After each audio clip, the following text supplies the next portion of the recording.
Pakistan, Israel और Iran के बीच बढ़ते तनाव ने वैश्विक मंच पर एक नया भू राजनीतिक अध्याय खोल दिया है। मध्य पूर्व की धरती एक बार फिर बारूद के ढेर पर बैठी है, जहां एक तरफ इजराइल अपनी उन्नत तकनीक और सैन्य शक्ति के दम पर किसी भी हद तक जाने को तैयार है, वहीं दूसरी तरफ ईरान अपने कट्टर इरादों और विशाल ड्रोन सेना के साथ जवाबी कार्रवाई के लिए कमर कस चुका है। इन दोनों के बीच अब पाकिस्तान भी फंसता दिख रहा है, और यह सब शुरू हुआ इजरायली प्रधानमंत्री बेंजामिन नेतन्याहू के एक पुराने बयान से, जिसने पाकिस्तान में हलचल मचा दी है। 2025 की शुरुआत से ही इजराइल और ईरान के बीच हमलों की झड़ी लगी हुई है। ईरान ने अपनी ताकत का प्रदर्शन करते हुए सैकड़ों शहीद ड्रोन और दर्जनों बैलिस्टिक मिसाइलों से इजराइल पर एक अभूतपूर्व हमला किया था। रात के अंधेरे में ये ड्रोन किसी शिकारी परिंदे की तरह इजराइल की तरफ बढ़े, जिनका मकसद इजरायली शहरों में दहशत और तबाही मचाना था। हालांकि इजराइल ने भी अपनी तैयारी दिखाई।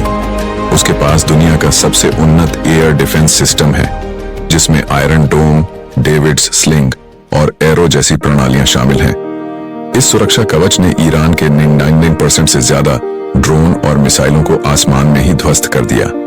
लेकिन इजराइल केवल बचाव तक सीमित नहीं रहा, उसने पलटवार भी किया, और जब उसने पलटवार किया तो दुनिया देखती रह गई। इजराइल के F-35 अधीर फाइटर जेट्स, जो रडार की पकड़ में भी नहीं आते, रात के अंधेरे में ईरान की सीमा में घुसे और उसके कई महत्वपूर्ण सैन्य ठिकानों पर सटीक निशाना लगाया, खासकर उन जगहों पर जहां ईरान अपने परमाणु कार्यक्रम को आगे बढ़ा रहा था। इजराइल के प्रधानमंत्री नेतन्याहू दुनिया के सामने बार बार यह ऐलान कर चुके हैं कि वे किसी भी कीमत पर ईरान को परमाणु शक्ति नहीं बनने देंगे, और इसके लिए चाहे जो भी करना पड़े वे करेंगे। उधर ईरान भी चुप नहीं बैठा है। उसके हजारों ड्रोन और बैलिस्टिक मिसाइलें इजराइल की ओर मुंह खोले खड़ी हैं, और हर हमले का जवाब दोगुनी ताकत से देने की कसमें खाई जा रही हैं। यह सिर्फ दो देशों की जंग नहीं रही, यह अब दुनिया के दो धड़ों की लड़ाई बन चुकी है। एक तरफ अमेरिका अपनी पूरी सैन्य और खुफिया ताकत के साथ इजराइल की पीठ पर हाथ रखे खड़ा है, तो दूसरी तरफ चीन अपने मालवाहक विमानों में सैन्य साजो सामान भरकर सीधे ईरान की धरती पर उतार रहा है। इस आग में अब पाकिस्तान की भी एंट्री हो गई है। खबरें हैं कि पाकिस्तान अपने परमाणु हथियारों की तकनीक और मिसाइलों से ईरान की गुपचुप मदद कर रहा है। कहा जा रहा है कि पाकिस्तान न सिर्फ अपने परमाणु कार्यक्रम की जानकारी ईरान से साझा कर रहा है, बल्कि उसे लंबी दूरी की शाहीन और गौरी जैसी मिसाइलों की तकनीक देने की भी पेशकश कर चुका है। पाकिस्तान को लगा कि वह पर्दे के पीछे रहकर अपना खेल खेलेगा, लेकिन वह भूल गया कि उसका सामना इजराइल की खुफिया एजेंसी मोसाद से है, जिसकी नजरों से कुछ भी छिपाना नामुमकिन है। और यहीं से कहानी में वह मोड़ आता है जो पाकिस्तान के लिए एक डरावना सपना बन गया है। इजराइल की ओर से एक ऐसा वीडियो लीक हुआ है, एक ऐसा बयान सामने आया है, जिसने पाकिस्तान के हुक्मरानों से लेकर आवाम तक के पैरों तले जमीन खिसका दी है। एक ऐसा खौफनाक इशारा मिला है कि ईरान तो शायद बस एक शुरुआत है, असली निशाना कोई और है। अब खुलेआम चर्चा है कि ईरान के बाद अब पाकिस्तान का नंबर हो सकता है। इजराइल और पाकिस्तान के बीच कभी भी राजनयिक संबंध नहीं रहे। पाकिस्तान दुनिया के उन चंद देशों में से है जो इजराइल को एक देश के तौर पर मान्यता ही नहीं देता। पाकिस्तान ने हमेशा फिलिस्तीन का समर्थन किया है और इजराइल को एक अवैध कब्जाधारी मानता आया है। दूसरी ओर इजराइल भी पाकिस्तान को शक की नजर से देखता है, खासकर उसके परमाणु कार्यक्रम की वजह से। इजराइल को हमेशा से यह डर रहा है कि पाकिस्तान के परमाणु हथियार अगर गलत हाथों में, यानी कट्टरपंथी संगठनों के पास चले गए, तो यह पूरी दुनिया के लिए एक बहुत बड़ा खतरा होगा। इसी पृष्ठभूमि में इजरायली प्रधानमंत्री बेंजामिन नेतन्याहू का एक पुराना इंटरव्यू अब किसी बम की तरह फटा है। यह इंटरव्यू सालों पुराना हो सकता है, लेकिन इसके शब्द आज के हालात में पाकिस्तान के लिए किसी चेतावनी से कम नहीं है। इस वायरल हो रही वीडियो क्लिप में एक महिला पत्रकार नेतन्याहू से दुनिया पर मंडरा रहे परमाणु खतरे के बारे में सवाल करती है। इसके जवाब में नेतन्याहू जो कहते हैं उसे ध्यान से सुनिए।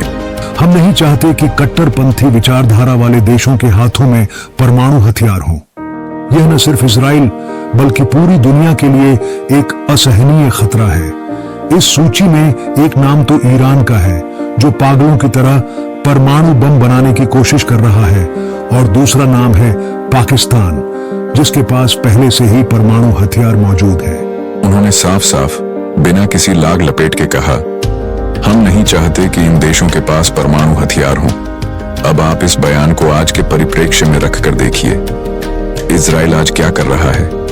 वह ईरान के परमाणु कार्यक्रम को नष्ट करने के लिए उस पर लगातार हमले कर रहा है। तो अगर नेतन्याहू की नीति के हिसाब से देखें, तो जब वह ईरान का काम तमाम कर देंगे तो उनकी लिस्ट में अगला नाम किसका होगा? जाहिर है पाकिस्तान का। और यही वह डर है जो इस वक्त पाकिस्तान के सोशल मीडिया पर, उनके टीवी चैनलों पर और उनके सियासी गलियारों में गूंज रहा है।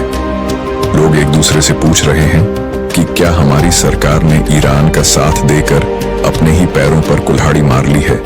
क्या अब हम इजराइल के सीधे निशाने पर आ गए हैं? इस डर को और हवा दी है पाकिस्तान के अपने ही रक्षा मंत्री ख्वाजा आसिफ के बयान में। ईरान इजराइल संघर्ष के बीच उन्होंने कहा कि इजराइल की आक्रामकता सिर्फ ईरान तक सीमित नहीं रहेगी। वह कह चुके हैं कि इजराइल यमन और फिलिस्तीन पर तो पहले से ही हमलावर है, और अगर मुस्लिम देश एकजुट नहीं हुए तो दूसरे देशों को भी इसका अंजाम भुगतना पड़ेगा। यह बयान एक तरह से कबूलनामा है कि खतरा अब उनके दरवाजे तक पहुंच चुका है। कहानी में एक और खतरनाक मोड़ तब आया जब ईरान के एक शीर्ष सैन्य अधिकारी मोहसिन रजाई ने एक चौंकाने वाला दावा कर दिया। उन्होंने धमकी भरे लहजे में कहा कि अगर इजराइल ने ईरान के खिलाफ परमाणु हथियारों का इस्तेमाल करने की हिमाकत की तो इसके जवाब में पाकिस्तान इजराइल पर परमाणु हमला कर सकता है। सोचिए, एक ईरानी अधिकारी यह तय कर रहा है कि पाकिस्तान अपने परमाणु बम का इस्तेमाल कब और किसके खिलाफ करेगा। इस बयान ने पाकिस्तान की संप्रभुता पर भी सवाल खड़े कर दिए और साथ ही इजराइल को यह संदेश भी दे दिया कि पाकिस्तान और ईरान इस लड़ाई में एक साथ हैं। ये बदलते हुए घटनाक्रम, नेतन्याहू का वायरल होता वीडियो और ईरानी अधिकारियों की धमकियां, यह सब मिलकर पाकिस्तान के लोगों को शंका और भय के एक ऐसे गहरे कुएं में धकेल रहे हैं जहां से बाहर निकलना मुश्किल लग रहा है।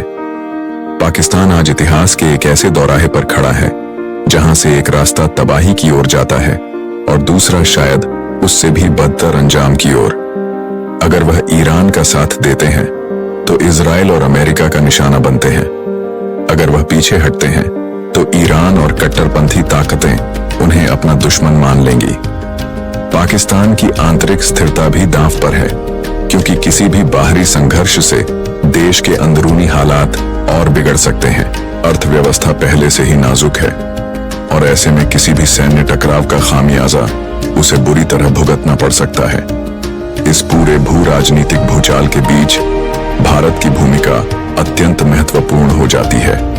भारत, जो अब एक विश्व शक्ति के रूप में उभर रहा है, इस पूरे घटनाक्रम पर बहुत ही बारीकी से नजर बनाए हुए है।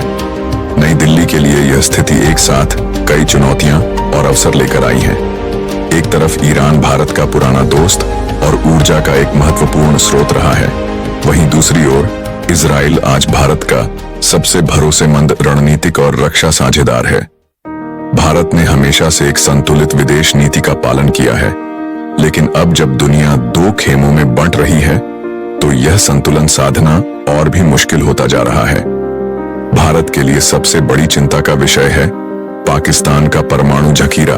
नेतन्याहू का बयान भारत की उस चिंता को ही दर्शाता है जो वह दशकों से दुनिया के सामने रखता आया है कि पाकिस्तान के परमाणु हथियार सुरक्षित हाथों में नहीं है। अगर इजराइल ईरान के बाद वाकई पाकिस्तान के परमाणु ठिकानों को निशाना बनाने का फैसला करता है तो इसका सीधा असर भारत की सुरक्षा पर पड़ेगा। इसीलिए भारत पर्दे के पीछे से अपनी कूटनीति के सारे घोड़े दौड़ा रहा है। भारत अमेरिका, रूस और अपने मित्र खाड़ी देशों के साथ लगातार संपर्क में है ताकि इस तनाव को किसी भी तरह कम किया जा सके। भारत का संदेश साफ है, युद्ध किसी भी समस्या का समाधान नहीं है और बातचीत के जरिए ही इस संकट को टाला जा सकता है। लेकिन भारत सिर्फ शांति की अपील ही नहीं कर रहा, वह वह हर तरह की परिस्थिति के लिए तैयार भी है। कुल मिलाकर नेतन्याहू के बयान ने पाकिस्तान को एक ऐसी स्थिति में ला खड़ा किया है जहां उसे अपने भू राजनीतिक संबंधों पर गंभीरता से विचार करना होगा। यह देखना दिलचस्प होगा कि पाकिस्तान इस नाजुक स्थिति से कैसे निपटता है और क्या वह कोई ऐसा रास्ता निकाल पाता है जिससे वह इस बढ़ते संघर्ष के जाल से बच सके। यह स्थिति मध्य पूर्व और दक्षिण एशिया दोनों के लिए गंभीर परिणाम ला सकती है। वैश्विक शक्तियों की भूमिका, विशेषकर अमेरिका और चीन की, इस क्षेत्र के भविष्य को निर्धारित करने में महत्वपूर्ण होगी। क्या वे तनाव को कम करने में सफल होंगे या यह क्षेत्र एक बड़े और विनाशकारी संघर्ष की ओर बढ़ेगा? यह समय ही बताएगा दोस्तों। वीडियो को प्यार देते रहिए, चैनल को लाइक, शेयर और सब्सक्राइब जरूर करें दोस्तों। नमस्कार।